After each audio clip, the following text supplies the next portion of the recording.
Star, S of cups, high priestess and bottom में देखिए क्या कार्ड आया है, 9 ऑफ कप्स। ओके, काफी लोग मुझे अपने हायर सेल्फ से कनेक्ट होते हुए मुझे दिख रहे हैं यहाँ पे। मे बी आपका रिलेशन भगवान से बॉन्डिंग बहुत ही ज्यादा स्ट्रांग होने वाली है। भगवान पे आप ज्यादा बिलीव करते हैं, मतलब ऐसे पर्सन लग रहे हैं। अच्छी चीज है, मतलब आपके जो ड्रीम्स हैं, आपकी जो डिजायर्स हैं, वो सारी चीजें आपने भगवान पे छोड़ दी हैं कि वही कंप्लीट करेंगे। बस आप तो अपने एफर्ट्स लगाते जा रहे हैं सही डायरेक्शन में। मुझे लग रहा है कि आपने बहुत ही बड़े बड़े सपने देख के रखे हैं अपनी लाइफ में। मुझे ये करना है, वो करना है, ऐसी जॉब चाहिए, ऐसा बिजनेस चाहिए, इस टाइप का प्रॉफिट चाहिए। मतलब आपके ड्रीम्स, डिजायर्स की काफी लंबी लिस्ट है। इस स्टार कार्ड से मुझे समझ आ रहा है ना। बट अच्छी चीज है कि आपने एटलीस्ट सोचा। तो कई लोग तो अपना लिस्ट ही नहीं बना पाते कि उनको अपनी लाइफ में करना क्या है। बट आपका माइंड एकदम फोकस्ड है, आपको पता है कि क्या करना है।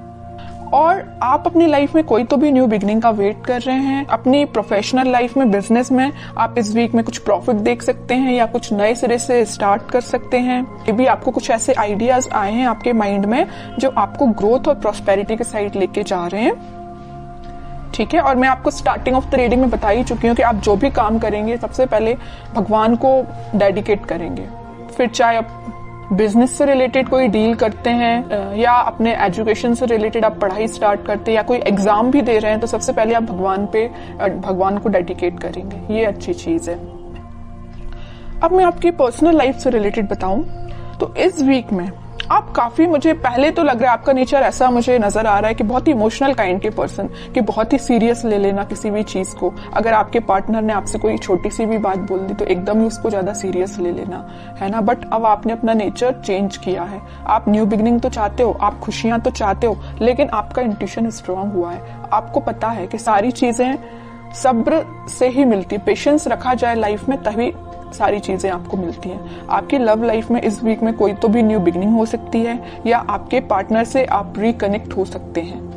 ट्विन फ्लेम एनर्जी भी यहाँ स्ट्रांग नजर आ रही है और आप दोनों का रिलेशन मुझे बहुत ज्यादा डिवाइनली गाइडेड लग रहा है। ठीक है, यूनिवर्स का इंटरवेंशन भी नजर आ रहा है। और मैं यहाँ हाई प्रीस्टेस कार्ड के साथ एक चीज बस बताना चाहूंगी, थोड़ी सी नेगेटिव एनर्जी है अगर आप दोनों के रिलेशन में, वो किसी थर्ड पर्सन के थ्रू क्रिएट की गई है। अगर आपका रिलेशन अगर कुछ नेगेटिव फेज में चल रहा है तो वो नेगेटिव फेज किसी और के द्वारा क्रिएट किया गया हुआ है या किसी थर्ड पर्सन के इंटरफेरेंस से आप दोनों के रिलेशन में कुछ नेगेटिविटी आ गई थी। लेकिन इस वीक में सारी नेगेटिविटी दूर होती हुई दिख रही है क्योंकि मिडिल ऑफ द रीडिंग आया है S of cups with 9 of cups. खुशियां, हैप्पीनेस, आपकी विश, आपकी डिजायर्स, आपकी न्यू बिगनिंग आपका वेट कर रही है। तो आपको इस वीक में टेंशन नहीं लेना है, बस अपने एफर्ट्स सही डायरेक्शन में लगाइए, आगे बढ़ते रहिए, सारी चीजें भगवान पे छोड़ दीजिए। अब देखते हैं कि आपके पार्टनर किस एनर्जी में है इस वीक में। Empress, 7 of wands, king of wands and bottom में आया है क्वीन ऑफ पेंटिकल्स। आपके पार्टनर की एनर्जी जैसे मुझे शो हो रही, मैं अभी आपको स्टार्टिंग ऑफ द रीडिंग में ही बताया था कि आप दोनों के रिलेशन में कोई थर्ड पर्सन है जो आप दोनों के बीच में नेगेटिविटी क्रिएट किए हुए हैं। तो वो आपके पार्टनर को अच्छे से पता है कि वो पर्सन कौन है जो उनके माइंड को डाइवर्ट करता है या आप दोनों के बीच में नेगेटिविटी लाने का काम कर रहा है। तो वो बहुत ज्यादा डिफेंसिव काइंड के हो गए, है ना। उन्हें स्ट्रॉन्ग बाउंड्रीज बना ली है कि किसी भी पर्सन को एंट्री नहीं देनी है। ये जगह सिर्फ आपके लिए है। न्यू बिगनिंग करना चाहते हैं तो आपके साथ करना चाहते हैं।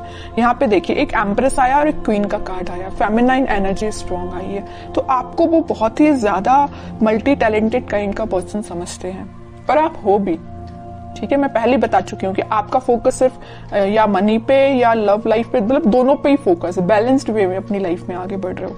यहाँ पे आप खुद पे भी ध्यान दे रहे हो, मटेरियलिस्टिक चीजों पे भी ध्यान दे रहे हो, लव लाइफ पे भी ध्यान दे रहे हो, तो यहाँ पेंटिकल पे भी ध्यान दे रहे हो। ठीक है, तो वो आपको बहुत ही ज्यादा इंटेलिजेंट काइंड का पर्सन समझते हैं और उनको मैं बता चुकी हूँ, बहुत अच्छे से पता है कि कोई आप दोनों के बीच में मिसअंडरस्टैंडिंग्स क्रिएट कर रहा है, तो इस वजह से वो थोड़ा सा डिफेंसिव हो गए हैं और स्ट्रॉन्ग बाउंड्रीज उन्होंने बना ली है। और एक चीज आप यहाँ पे नोटिस करेंगे, यहाँ आया है क्वीन ऑफ पेंटिकल्स और यहाँ आया है किंग ऑफ वॉन्ड्स।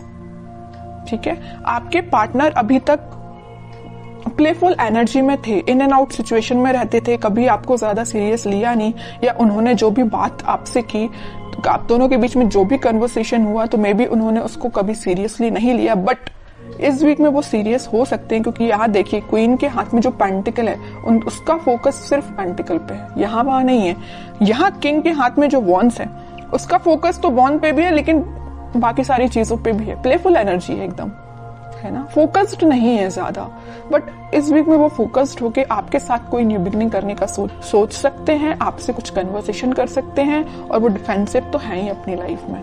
अब देखते हैं कि वो कोई एक्शन ले सकते हैं क्या। ये तो उनकी एनर्जी अपन को पता चल गई है, क्या वो आपके साइड कोई एक्शन ले सकते हैं इस वीक में। एक्शन की बात की नहीं कि 4 ऑफ पेंटिकल आ गया। मैं कह रही हूँ ना, वो आपको बहुत ही ज्यादा इस टाइप का पर्सन समझ रहे हैं कि बस आप उन पे फोकस करें, वो आप पे फोकस करें। वो उनको इस बात का डर है कहीं आपका फोकस कहीं और ना हो जाए, है ना, इस वजह से वो थोड़ा सा डिफेंसिव हो गए। ये देख रहे हो ना, पेंटिकल एक सर पे रखा हुआ, एक हाथ में पकड़े हुए, एक दोनों पैर के नीचे है। मतलब अपने पेंटिकल को इतना सिक्योर करके रखे हुए है ना कि कोई पर्सन आके इनको डिस्टर्ब नहीं कर सकता है। तो ये पेंटिकल की जगह आप हो, आपको उन्होंने इतना ज्यादा पकड़ के रख लिया है ना अपने थॉट्स में कि वो सोच रहे हैं कि बस आप उनके थॉट्स से नहीं जाना चाहिए, आप उनकी लाइफ से नहीं जाना चाहिए। वो आपको ही रिटर्न चाहते हैं अपनी लाइफ में। ठीक है, देखते हैं क्या कोई एक्शन ले सकते हैं क्या वो इस वीक में। व्हील ऑफ फॉर्च्यून, थोड़ा सा पेशेंस रखना पड़ेगा आपको, मैनिफेस्ट करना पड़ेगी पॉजिटिव चीजें। थोड़ी सी मैं कह ही रही हूँ, पेशेंस रखना पड़ेगा। अगर सिचुएशन अभी स्टक चल रही है ना, तो वो डिवाइन टाइमिंग पे ही वर्क करेंगी। आप बस पॉजिटिव रहिए, मैनिफेस्ट करिए, प्रेयर्स कर सकते हैं। मैं बता चुकी हूँ स्टार्टिंग में कि कुछ लोग यहाँ पे बहुत ज्यादा भगवान से कनेक्टेड लग रहे हैं, तो लास्ट में यही कार्ड निकल के आया है कि आप अपना इंट्यूशन स्ट्रॉन्ग करिए, भगवान से कनेक्शन बनाइए। जितना आप उनसे कनेक्शन बनाएंगे, जितना आप मैनिफेस्ट करेंगे, उतनी डिवाइन टाइमिंग आपकी जल्दी आएगी। ये जो स्टक सिचुएशन है ना, वो भी वर्कआउट होगी। ठीक है, क्योंकि मैं बताती हूँ हमेशा कि हैंग्ड मैन के पीछे सन है, खुशियां वापस से आएंगी आपकी लाइफ में। लेकिन आपको क्या करना पड़ेगा, थोड़ा पेशेंस रखना पड़ेगा, पॉजिटिव डायरेक्शन में आगे बढ़ते रहिए। और सबसे मेन चीज, यूनिवर्स पे ट्रस्ट करिए। ठीक है, वही आपकी डिवाइन टाइमिंग लेके आएंगे। अब देखते हैं कि आपको क्या गाइडेंस फॉलो करना है।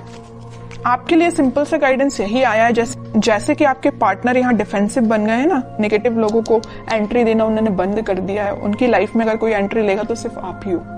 ऐसी आपकी जो रिस्पॉन्सिबिलिटीज हैं, आप उन पे ध्यान दीजिए, बजाय किसी थर्ड पर्सन के थॉट्स पे ध्यान देने के। ठीक है, मुझे लग रहा है कि आप बहुत ज्यादा रिस्पॉन्सिबल काइंड के पर्सन हैं।